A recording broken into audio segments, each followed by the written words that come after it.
Narrator tells if this is a true story, where many cases of dead people and strange things happen. Starting in a school on Wednesday, a new teacher named Justine Candy. On that day, she went to school as usual, but that day was different, because that day she found that all students were not in class and totally empty, except for a boy and his name, Alex Lilly, and the only student there.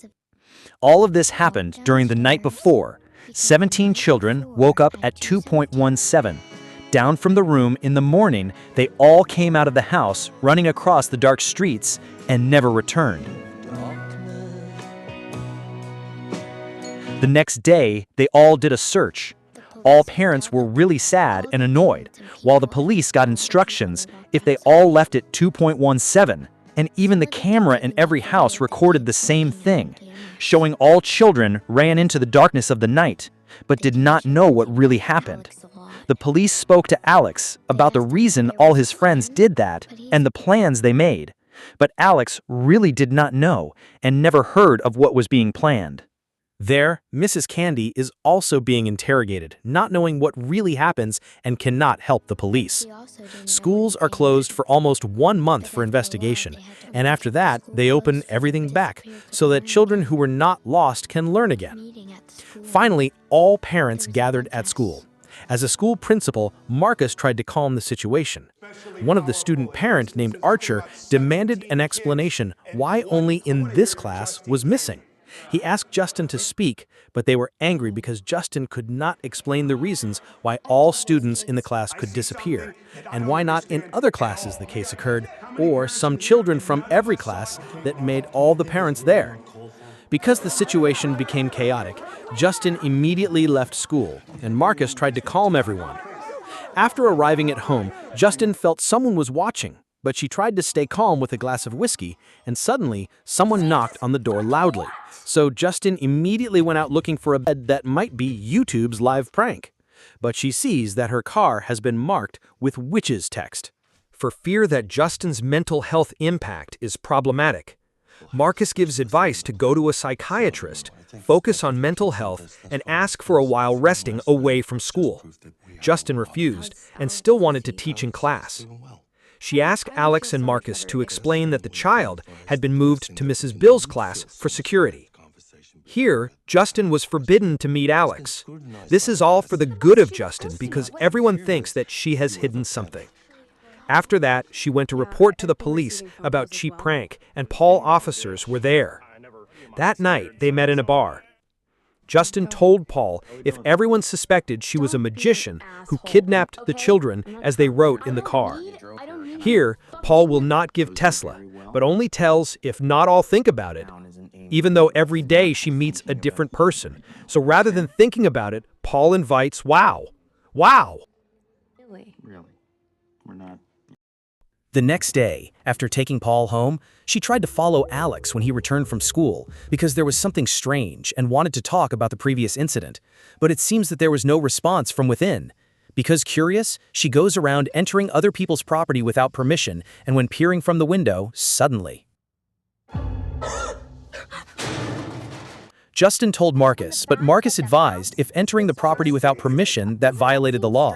He was upset because Justine did not obey to stay at home, worried that something would happen. Of course, it came true because when at the supermarket, Justine was attacked by Donna for doing wow with Paul, her husband. That night, Justine dreamed of being at school to see all the students looking down, but only Alex showed a creepy face. She woke up from a dream and then realized there was someone there, and suddenly.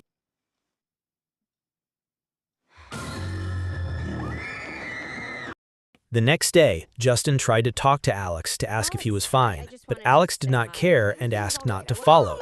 Because it was even more curious, Justine tried to come closer to talk to Alex's parents, but there was no response. Then she decided to wait and watch from inside the car until it fell asleep, when it passed until midnight.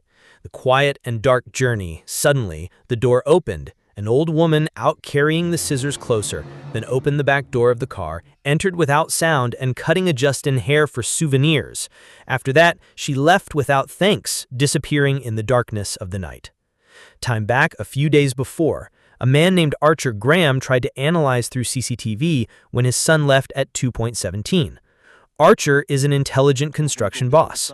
The day he met with police officers who handled the case of the loss of 17 children. However, there were no instructions anymore. Even the canine team could not find their footsteps. Archer was not satisfied with the work of the police. Then, when the meeting at school showed the anger so that there was a chaos to make Justine must be taken out. After that, he continued to watch Justine wherever she went, and it turned out that the perpetrator who gave a surprise witch in the car? That night, Archer dreamed of seeing Matthew leaving home at 2:17. He tried to pursue his son in the darkness of the night and returned to the house. When he saw his son in the room, with frustration, he asked, "Where were you?"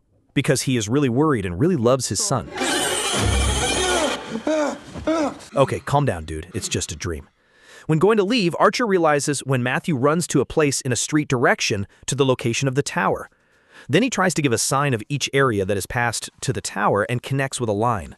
This instruction is not perfect, so he tried to go to another victim's house to see the recording when Bailey disappeared that night, but was rejected.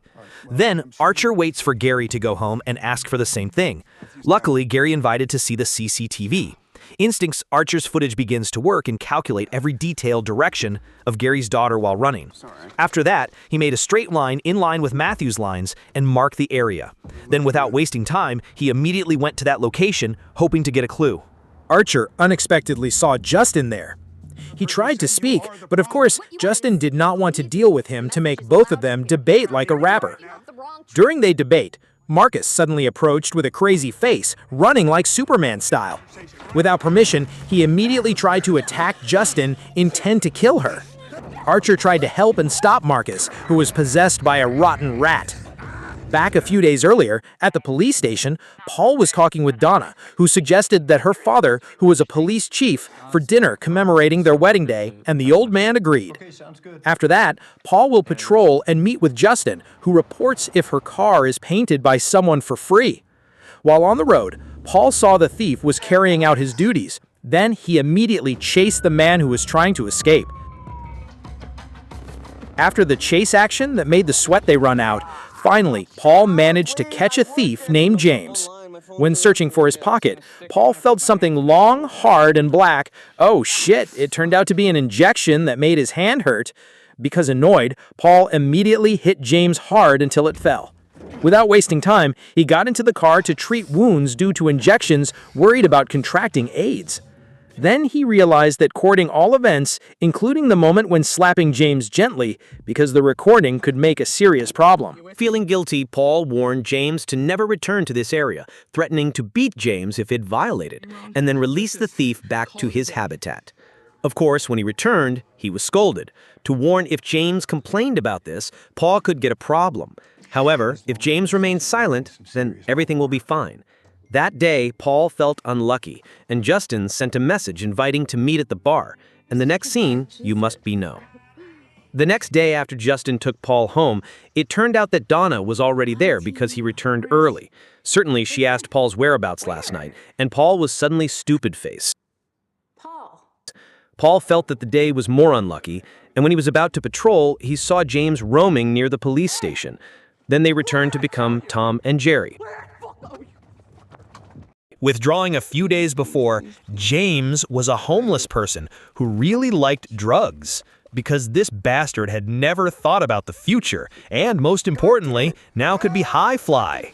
He survived by selling stolen goods, and unfortunately, when he was going to do an important task, suddenly Paul was there.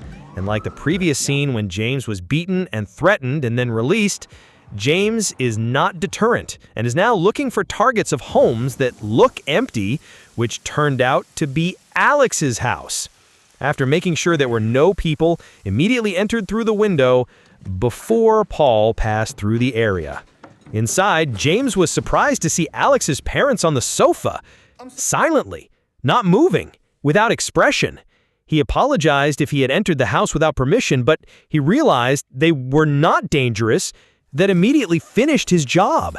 After that, James tried to find other valuable things in the basement, and there found something crazy, because all the missing children were there. Realizing this was something terrible, James immediately ran fearfully, like joining a marathon race. After that, he sells stolen goods in the shop while the buffalo statue is foolish with it. James saw a poster with a prize of $50,000 for anyone who could provide information about the case of missing children. So he calls the number on the poster and intends to tell the police. But when he arrived at the police station, Paul was there thinking he would make a report on previous violence. Because of panic, James immediately fled into the forest, and he saw a strange and terrible old woman waving from a distance. Of course, this is something bad, so he returns to a luxury hotel without a balcony. A few moments, someone approached and tried to open tent zipper. So James immediately attacked, which turned out Paul. James apologized, and when he was about to be arrested, he explained that he knew the existence of missing children and was willing to take the location. Paul finally agreed, and they went to the location. After arriving at the location, Paul left James alone in the car, worried that he would escape. There, Paul talked to someone and entered the house while James was annoyed, thinking about $50,000. But until night, Paul did not return. But when he returned without a lot of chit-chat, Paul immediately dragged James like a garbage bag into the house. Elsewhere, when Marcus was shopping, he got a call to invite Alex's parents to meet at school.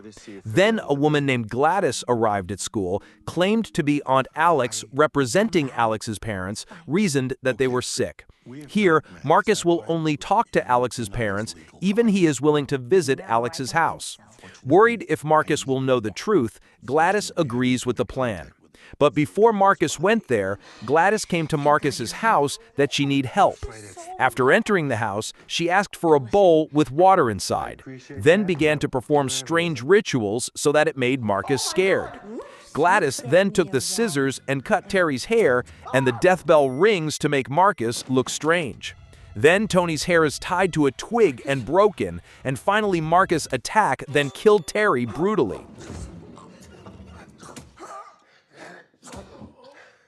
After that, Gladys took Justine's hair, and Marcus immediately ran like a Superman with a crazy face that made anyone feel bad. Marcus has now been influenced by the ritual of attacking Justine, intending to kill, while Archer is trying to help give Justine the opportunity to escape into the shop. But Marcus is still trying to pursue, and lucky Archer pushed Super Marcus until he fell. So Justine got out of the shop, immediately got into the car to move away from this madness. But Marcus continued to chase, running like Superman, while Archer followed them, and finally Marcus, really like Superman, flew to hell. After the incident, they were hospitalized. Justine thanked Archer, showed that their relationship had improved. Justine did not expect that Marcus was a crazy zombie, because the previous meeting, he was fine. Then Archer explained the results of his investigation, showed the location on the map. When she saw it, Justine recognized the building, which was Alex's house. Backward here, everything will be revealed. Alex is a good child. Every day when he comes home from school, his father, namely Thomas, is always there. When he arrives at house, Sally, telling that his aunt, named Gladys, will live with them for a while. In the evening, the old woman arrived. Alex secretly watched with suspicion. A few days later, when Alex returned from school, he saw Thomas and Sally sitting still like a statue, but they were still talking. Alex was confused with this, why both were like paralyzed people. Gladys approached, trying to be sweet, but Alex was scared and even asked Thomas to move. Seeing this, Gladys began to get angry, forcing Alex to go to his room. The next day, before leaving for school, Gladys threatened that if Alex tells this to others, the lives of Thomas and Sally will be at stake. And this woman shows that the warning is not bullshit.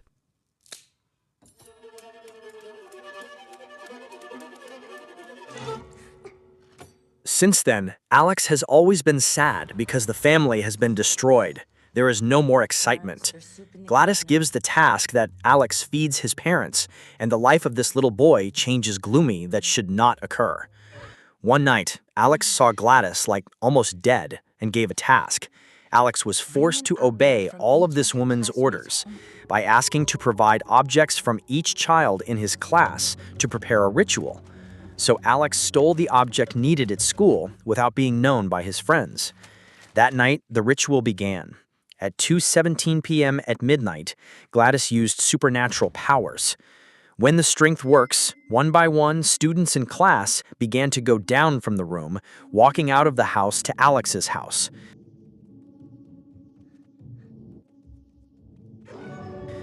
Even the police cannot find traces that can prove their existence. When Archer and Justin finally suspected with something at Alex's house, they immediately broke into. There, they found Paul and others had become zombie slaves, mastered, and now they had to fight like in the film Train to Busan. Archer and Justin tried hard to hold the zombie, while upstairs, Alex's parents, who have been possessed by the devil and are now starting to attack. Alex is really scared, immediately hiding. When the conditions are very chaotic, Alex tries to do a ritual revenge using the same magic and media tie Gladys's hair on and break it. All children who are confined to the basement immediately run out and chase Gladys. They unite to catch old prey, but I don't know why she still run very fast. This pursuit is like a Halloween carnival, so that people in the area are very surprised and think, if I have to participate? After the madness, finally, Gladys had to surrender and become a victim of the weapons he own made. And they could be happy to take a shower with tomato sauce. When Gladys was killed, all the magic power disappeared, now they returned to normal, and the children who had been lost were finally free. And the film ends. Message of this film: don't accept strangers in your house if you don't know well, but if your aunt is named Bella Danger and Lana Rhodes, then tell them to stay at my house. I am Fox, and thanks for watching.